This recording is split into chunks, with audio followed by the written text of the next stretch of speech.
Olá pessoal, vamos então começar o capítulo 8, Deliciosa Excursão.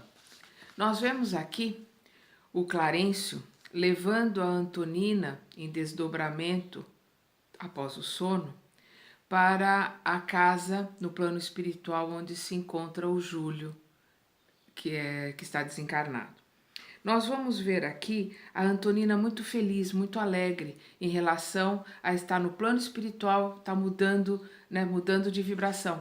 Aí ela pergunta para o Clarencio por que ela não pode ficar ali, por que ela não pode pura e simplesmente voltar para o plano espiritual, já que ela se sente tão bem ali.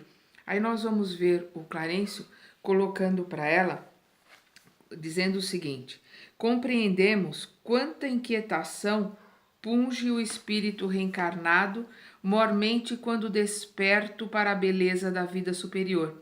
Entretanto, é indispensável saibamos louvar a oportunidade de servir, sem jamais desmerecê-la. Achamo-nos ainda distantes da redenção total e de todos nós, com alternativas mais ou menos longas. Devemos abraçar a luta na carne, de modo a solver com dignidade nossos velhos compromissos. Somos viajores nos milênios incessantes. Ontem fomos auxiliados, hoje nos cabe auxiliar. Aí nós vamos ver o Clarencio colocando a nossa responsabilidade em relação às pessoas que estão à nossa volta e principalmente aquela que nos ajudaram. Hoje, aqui e agora, é o nosso melhor. Nós estamos aqui nesta posição com os conhecimentos que nós adquirimos através do nosso trabalho, através do nosso esforço, mas nós temos que entender que muitas pessoas nos ajudaram a nós chegarmos onde nós estamos. A nossa família do plano espiritual, os nossos mentores, quer dizer, todas aquelas pessoas que estão à nossa volta, foram elas que nos puxaram, foram elas que nos auxiliaram. Nós temos a obrigação de retribuir isso. E nós só retribuímos através do nosso trabalho, servindo, exercendo a caridade para com o outro. Quando Jesus coloca amai ao próximo como a ti mesmo, é muito fácil de entender intelectualmente, mas é muito difícil de colocar na prática, que é isso que Jesus espera de nós. Primeiro, nós temos que nos conhecer. Nós temos que conhecer os nossos defeitos, nós temos que conhecer as nossas qualidades, nós temos que começar a nossa reforma íntima para nos modificarmos. E a partir do momento que nós nos conhecemos de verdade, que nós começamos a nos modificar, nós estamos em condições e com capacidade de podermos olhar para o outro, não com olhar de juiz, não com olhar de prepotência ou de superioridade que é comum conosco. Nós vamos poder olhar para o outro com um olhar de compaixão, de misericórdia, né, de entendimento, porque quando nós nos colocarmos no lugar do outro, verdadeiramente nós vamos pensar e analisar, puxa vida, naquela situação talvez eu fizesse pior. Porque quando nós nos conhecemos, infelizmente, nós vamos ver que nós não somos aquilo que nós pensamos, nem aquilo que nós gostaríamos de ser. Nós não somos aquilo que nós fingimos para o outro. Nós usamos muitas máscaras. Nós temos que ir tirando essas máscaras para que possamos nos conhecer melhor e principalmente sermos verdadeiros para conosco. Nós temos que nos conhecer. Nós temos que ser verdadeiros conosco, olharmos no espelho e vermos a nós como nós somos. Não como nós queremos que o outro nos veja, não como nós gostaríamos de ser, mas como nós somos verdadeiramente. Aí sim nós temos condições de começar a servir e a trabalhar para os nossos irmãos. Aí nós vamos ver o Clarencio colocando aqui para a Antonina, quando ela diz para ele: ah, e se morrêssemos hoje, se a carne não nos pesasse mais? O ministro, contudo, imprimindo mais grave entonação à voz, mas sem perder a brandura que lhe era peculiar, considerou de imediato: se hoje abandonassem o veículo de matéria densa, quem diz que seriam felizes? Quem de nós obterá a suprema ventura sem a perfeita sublimação pessoal?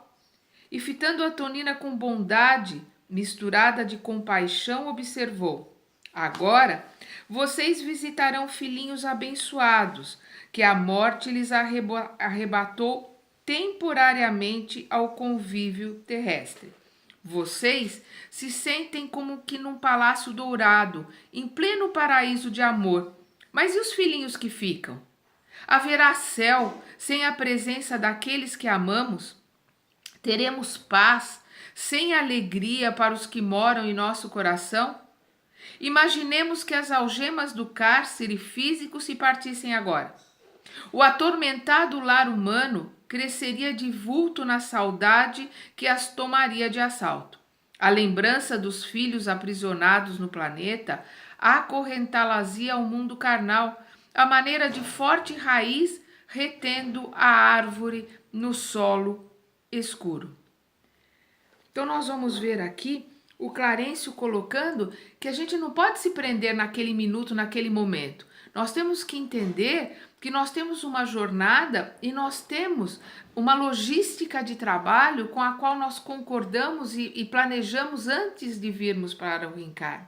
Embora a Antonina achasse ali que ela ia ficar muito feliz se ela pudesse desencarnar ali e ficar junto ao Júlio, no momento que ela desencarnasse, ela iria pensar nas 3 crianças que estão ali no plano terrestre, em todas as suas obrigações, na saudade. Quer dizer, nós somos muito infantis, a gente não consegue visualizar nem analisar o nosso plano de vida, nem as lições que nós estamos tendo no dia a dia.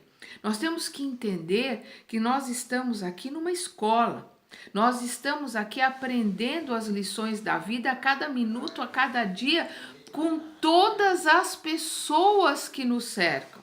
Nós não podemos esquecer que cada acontecimento ele tem uma razão de ser, ele serve para um aprendizado.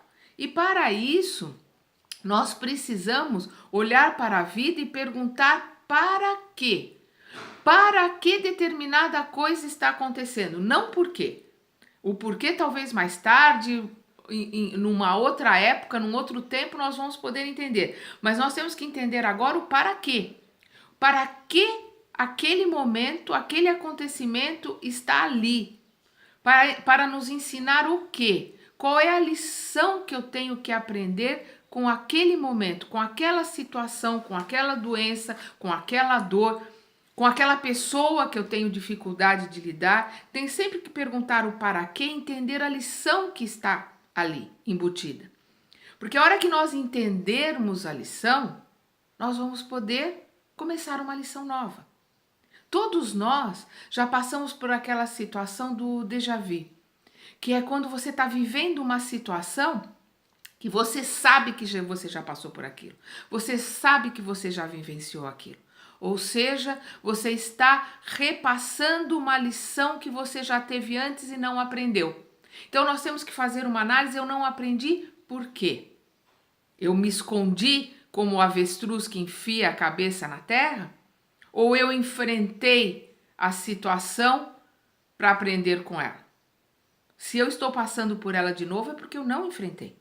É porque eu tenho que enfrentar a situação, tenho que vivenciá-la, aprender a lição, me conhecer e mudar a página, mudar de lição, começar outro aprendizado. Vamos continuar aqui aprendendo com o Clarencio.